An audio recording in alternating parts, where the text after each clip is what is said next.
So I'm here in Umbria, staying at an agriturismo. Been travelling for a few weeks now, and it's been some marvellous photographic opportunities. So much so that I haven't had time to process the images or even make videos.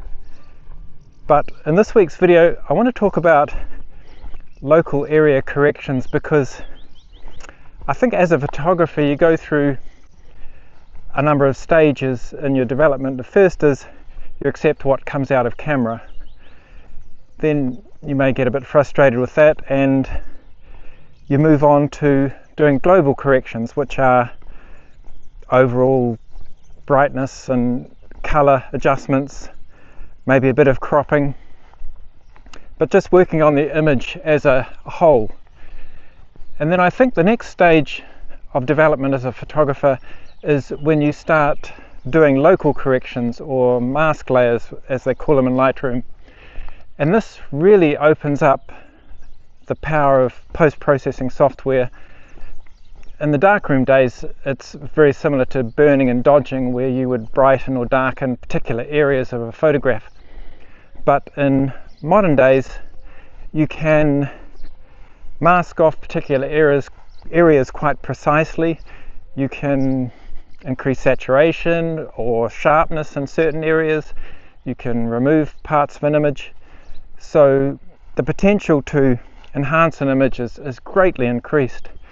And Lightroom has some very powerful masking tools, and that's what I'm going to demonstrate today. Most post-processing software, Photoshop, Affinity, have masking tools available, so these techniques are transferable, although I think Lightroom's a really good example of masking and local area corrections in software.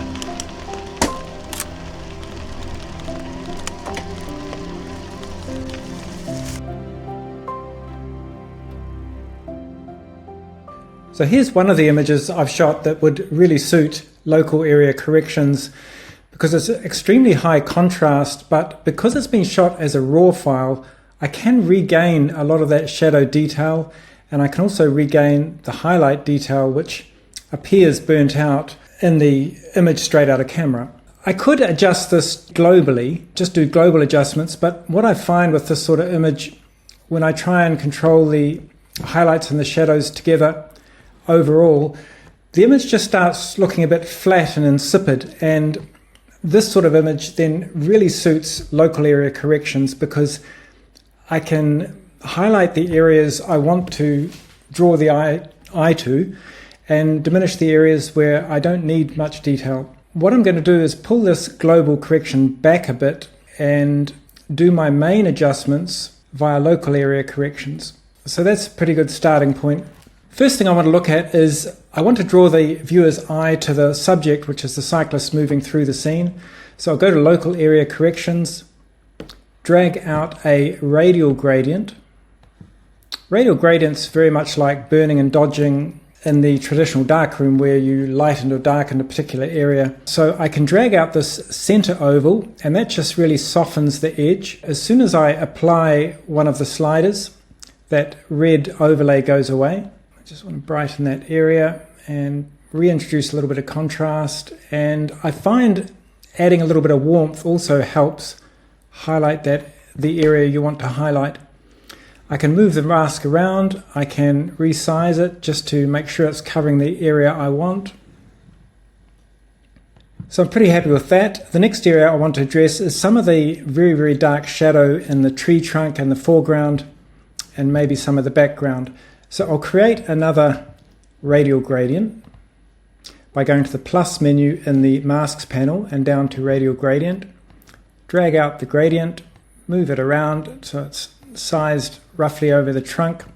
The thing with these local area corrections is they don't have to be that accurate, because if you've got a soft edge, it can be quite subtle, and in fact, if the effect you're applying is a bit obvious that you've actually done something, then you've failed really, because it should be reasonably subtle. So what I can do with this mask, where I'm introducing a bit of shadow detail, is actually add to it, because I'm pretty happy with the adjustment it's applying to that trunk area. So what I can do is actually add to that mask. To do that, I highlight the mask, use the three dots next to the eyeball, drop down and add to mask. So what I do is open that mask by clicking on the mask name, and you'll see two boxes, one add and one subtract, or two buttons. I'm going to go to the add, and let's select a brush so I can add to that mask using the brush.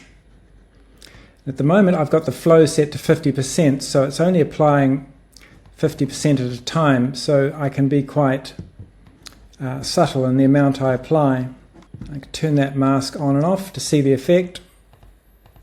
And the last area I want to look at is this highlight on the grass in the background, or the wheat in the background, which is appearing a little bit burnt out. So I'll apply another radial gradient by clicking the plus icon, going down to radial gradient, dragging that roughly over the area of highlight I want to tone down, and then using exposure and the highlight slider just to tone that area down a bit. Once I've done these local corrections, I like to go back to the global corrections and just see if I need to tweak the image overall. I think I could also apply some cropping because it's a little bit bottom heavy. I'll go to the crop tool, which is the R shortcut, drag the bottom up. I'll also apply a little bit of vignetting, so darkening the edges in the effects panel, pulling the amount off to the left, just darken the edges to further emphasize the eye going through the scene and to the subject. So I'm pretty happy with that. We can have a look at the image before it was processed and after it was processed. You can see quite a big difference. Here's another image that really suits local area corrections. It's shot before sunrise, and the sun's going to rise pretty much just behind this ridge line. So the foreground area is quite flat, very dark, and the sky is very bright, so very high contrast range. And given the flat nature of the foreground lighting, it would be good to introduce a little bit of tonal variation just to make it more interesting. So once again, this is shot in RAW, so I can recover all that detail in the sky, and I can recover a lot of shadow detail. But if I try and do that through global corrections, the image just starts looking a bit flat, and I can never get quite what I want. So let's jump into local area corrections to do most of the work. I'll do a little bit of tweaking before I go into local area, but not much. Most of the work's going to be done using mask layers. So first thing I want to address is the sky, because I want to treat that separately, make it a little bit bluer and darker. So I'll go to local area corrections and select the sky mask icon. That immediately selects the sky, and you get a red overlay just showing the area that's been selected. So I'm going to drop the highlights and the exposure just to darken the sky, and add a little bit of blue so there's some good contrast there, good color contrast. I really want to draw the viewer's eye to the subject in the scene, which is the building and the tree around the central part of the image. And to do that, the easiest way is to use a radial gradient mask. I hit the create new mask icon, go down to radial gradient, drag a radial gradient around the area I want to lighten, and then starting with the exposure slider, following up with the contrast slider. I like to add a little bit of warmth into these areas. I find the clarity sliders very useful for doing something similar to sharpening, but probably a little bit more subtle. It boosts the mid-tone contrast and can really boost an area and draw the viewer's eye to it. Move that mask around just to see the effect. Drag it larger or smaller just to make sure it's covering the area I want. So that's pretty good, but I can see it's affecting the sky in the background more than I would like. It's making it far too bright. So I'd like to treat the sky and the background separately and a bit more subtly. And the easiest way to do that is to duplicate this mask and just invert one of the layers. But before I do that, I'm going to name this mask by double-clicking it and changing the name to foreground glow, just so I can easily see which masks are doing which. So I can already see a bit of a problem in that this mask is brightening the sky in the background far too much. So I really want to separate out the sky from this mask and treat the sky separately. So the easiest way to do that is to go into the mask, and where it's got add or subtract, I can subtract from this mask, and I click on that subtract icon, go down to select sky. That selects the sky and takes that out of the mask equation. You can see the effect by, if I drag this mask around, you can see it's not affecting the sky. And also if you hover over the mask, you get a preview, the red overlay showing the masked area. The sky is simply the area that's been subtracted. So that's the mask that's been created, and that's exactly what I want. I also do want to add a little bit of glow behind the building, but not as much as what we had before. The easiest way to do that is to duplicate this foreground glow, and then all I need to do is go into that foreground glow and invert that sky layer by going to the sky mask part of the foreground glow layer stack, and using the three little dots going down to invert, and that separates that foreground off from this sky mask selection. So now I can adjust this separately and be a lot more subtle. So I just want a bit of a glow. I'm going to warm up that glow a little bit. So that's starting to look pretty good. At this stage, I like to go back to the global corrections and just tweak those a little bit.